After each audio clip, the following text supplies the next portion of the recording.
Pastor. Your sermons may be powerful, right? But if the title is wrong, the people who need to find it may never find it. And I know that sounds simple, right? But this is one of the biggest reasons churches stay invisible on YouTube, right? The word is there, the prayer is there, the Bible teaching is there, the anointing is there, the message is helping people in the room. You heard what I said? In the room. But online it is buried because the title is written for church people and not searching people. Okay? And if your church is serious about reaching people beyond Sunday morning, then we gotta talk about these sermon titles. I am Elder Derrick Strickland with Church Visibility Coach, and we are here to help pastors and churches and church media teams and ministry leaders become more visible on YouTube. And today, I want to talk to serious pastors and church leaders who are ready to go to the next level with their YouTube videos about why your sermon titles might be hiding your message. Because your church does not need to become famous, right? Your church needs to become findable. Now, let me say this right from the beginning. I love strong sermon titles. Oh my goodness. Man, I believe in revelation. I believe God can give a preacher a subject that hits the room with power. And I'm not telling you to stop using strong sermon titles. I'm not telling you that at all. I am not telling you to water down the message. No, I am not telling you to make your preaching shallow, trendy, or gimmicky. But I am telling you this. The title that works in the sanctuary may not be the title that works on YouTube, right? You got to understand that. And if we don't understand that, we will keep uploading powerful sermons that nobody can find, right? Let me give you an example. You may preach a message called Nevertheless at Thy Word, right? That is a powerful church title, right? That title can preach, my brothers and sisters. Y'all know it. That title can preach. The Bible has it, and the title is in the Bible, right? The title has weight, right? But the person on YouTube who is hurting may not type, Nevertheless at Thy Word.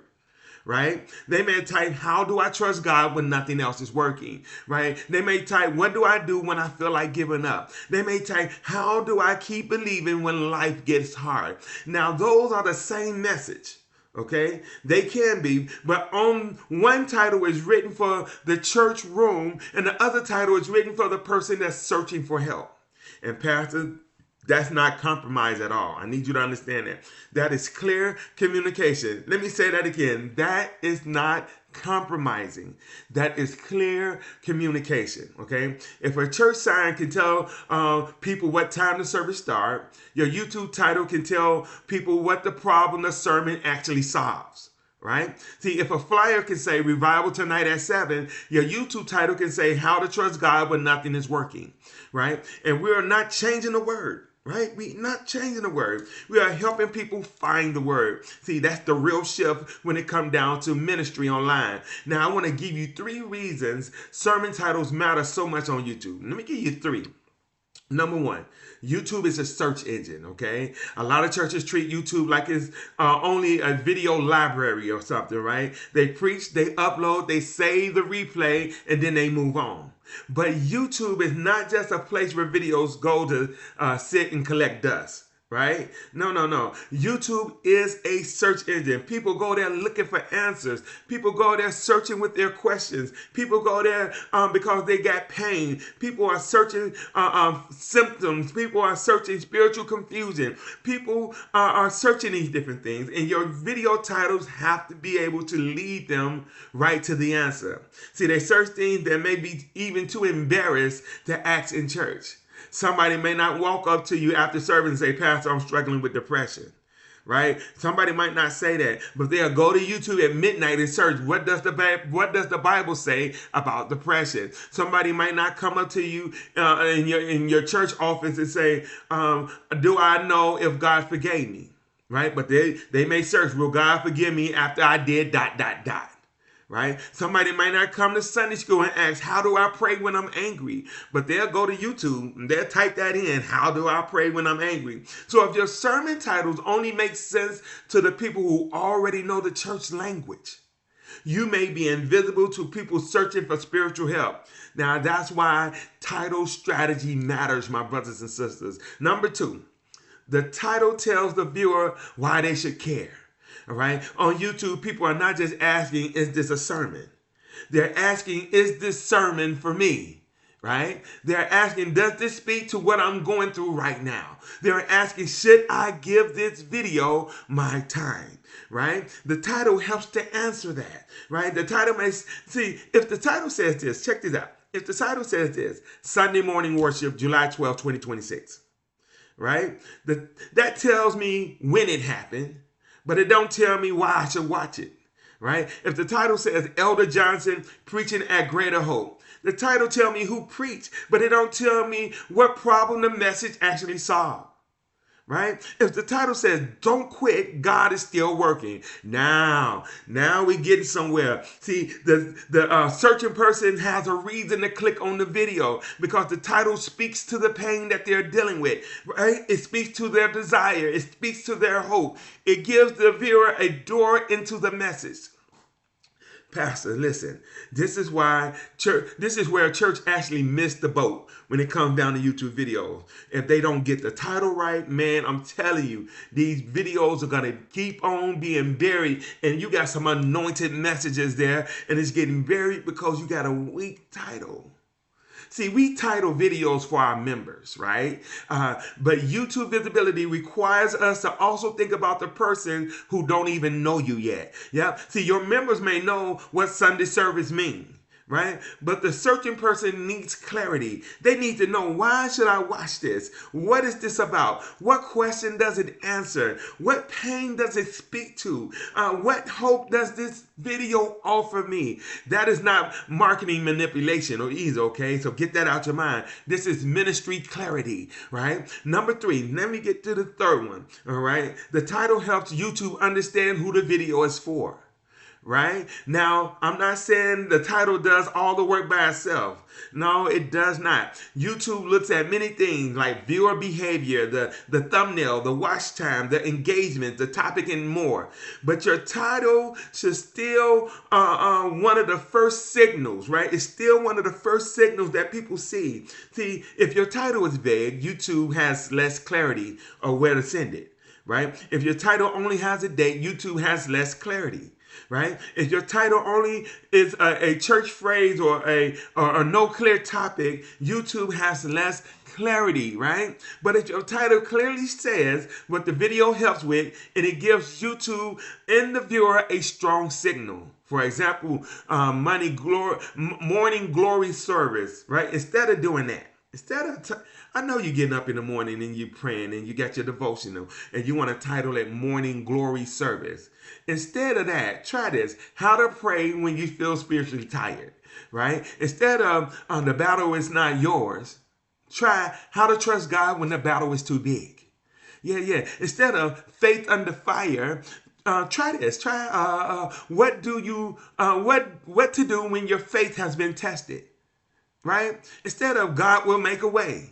Right? Try how to keep believing when you cannot see a way. Now listen carefully, pastors, to what I'm saying. I'm not telling you to throw away the sermon subject. No, I'm not telling you that. Use it in the video. Use it in your opening. Use it in your description. Use it as a part of your service. But on YouTube, the title should help the searching person find the message. Right? That's the difference. Because in the pulpit, the subject can be poetic. Right? But on YouTube, the title needs to be findable. Now, let me give you some simple framework. When you're creating a YouTube title for a sermon, it should ask 3 questions. Number 1, who is this message helping? Right? Number 2, is it helping a grieving person? Is it helping a discouraged person? Is it helping a backslider? Is it helping a new believer? Is it helping somebody that's going through grief? Is the pastor under pressure? Is the person fighting fear? Is the person trying to forgive? Is the person still feeling stuck? See, the clearer you are about the message and who the message helps, the easier it is to create a title that they will recognize. All right. Now, let me get to the second one. What pain or question does the message answer? Think about that. What pain does it answer? Does it answer why God is silent? Does it answer how do I forgive? Or how do I trust God again? What does salvation really mean? Right? How do I pray when I feel weak? Does it answer these questions? What do I do when I'm feeling tired? Right? Does it answer these questions? What if I feel like quitting? The video needs to be answering these specific questions. Pastor, your sermons may already answer these questions as well. But if the title does not say it, the person may never know. Here's the last one, question number 3. What outcome does the viewer want? Okay? Do they want peace? Do they want hope? Do they want clarity? Are they searching for strength and assurance? Are they talking about direction or forgiveness or maybe even a fresh start? Maybe a better prayer life. How about that? Yeah, maybe a deeper relationship with God. When your titles connect pain to outcome, it becomes that much stronger. For example, how to trust God when you feel forgotten. That title gives me pain in outcome. Right? Pain means the pain is I feel forgotten, right? The outcome is I want to trust God. Stop letting fear make your decision. The pain is fear is controlling me, right? The outcome, I want courage and then I want some clarity as well. Here's another one. God can still use you after failure. See, the pain of that is I failed, right? The outcome is I want hope in restoration. Right? See, those are titles that speak to real people with real issues. Okay? Now let me deal with the objection. Somebody may say, Elder Strickland, that sounds too much like marketing. No, Pastor. Marketing is not automatically worldly, okay? It is basic level. Marketing is at its basic level, okay? Marketing is communication, right? And the church has always used communication tools. Right? We use microphones, we use flyers, we use radios, we use church signs, we use live streams, bulletins, and websites. We use Facebook posts, we use text blasts. And so the question is not whether we are communicating. The question is whether we are communicating clearly. Okay? Paul said in 1 Corinthians 9:22, I am made all things to all men that I may by all means save some. By all means. That does not mean we change the gospel, right? It means we become clear enough for people to hear it. Hallelujah. And that is what a strong YouTube title does. It does not change the message, right? It actually opened up the door. That's what it does. Now, let me give you some examples of how to translate church sermon titles into searchable YouTube titles. Man, I'm giving y'all all the tea. I'm giving y'all all the juice in this video. But guess what? I want to see the kingdom of God progress. Right? Now, here's an original sermon title. Hold on. Right? But a better YouTube title may be How to Keep Going When You Feel Like Giving Up. Right? Or somebody may title their sermon, The Storm is Passing Over. That's good for inside of the church, right? But on YouTube, we may want to say, what do we do when life feels out of control? Okay. Now, in church, you all may be on this one kick about after this, God this, after that, after this, after this. Right? And that works good for the people that understood what's happening inside of the four walls. But on YouTube, instead of saying after this, a better title is God is not finished with your story. Yeah. See, you may use the original title may be Lord, help my unbelief. But a better YouTube title for that same message is what do I do? What do you do when you believe God but still struggle with doubt? See, all of these are titles that you can actually help people to understand why they should watch. Now, that is the difference between a sermon being uploaded and a sermon becoming findable. Okay? Now, if you are a serious pastor, or a church leader, I want you to hear me when I say this.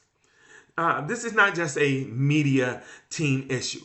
Okay, this is a leadership issue because if the pastor does not care how the message is packaged together, the media team will usually just upload whatever they are given. Right? They will put a date on it. They'll put a service title on it. They will put Sunday morning worship on it. They will do their best, but they need real leadership. They need leadership. They need a system. They need a process. They need to know how to take the message and package it for search clarity and outreach. All right? That's why churches need a visibility system. Not just a camera, not just a live stream, not just an upload schedule, but a visibility system. A system that helps you ask, what did we preach? Who need this, right? What are they searching? What should the title be? What should the thumbnail say? What should the description include, right? What clips should become shorts? See, you need a visibility system that is going to answer all of these questions. Or what step do the viewer need to take next? See, this is how your message start being buried, all right? This is how your sermon becomes an outreach engine. This is how YouTube becomes more than just storage, right? Now, let me give you a practical assignment right now. Before you upload your next sermon, write 3 possible YouTube titles, right? Title number 1, the church title.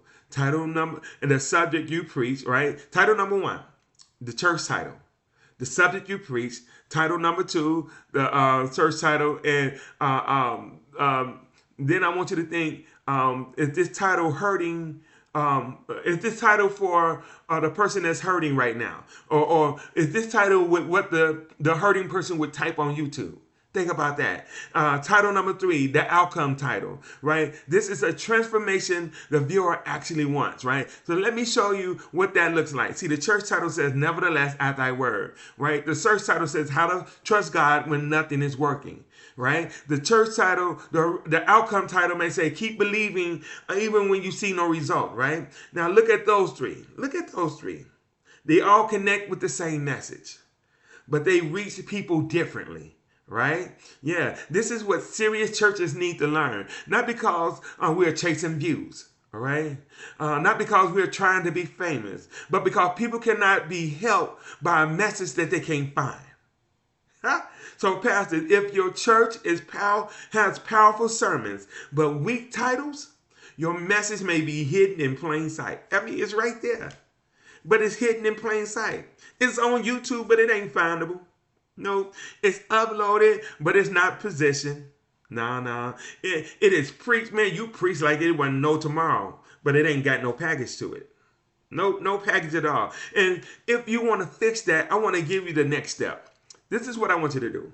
I want you to text the word visible, VISIBLE, visible to 1-833-304-3312.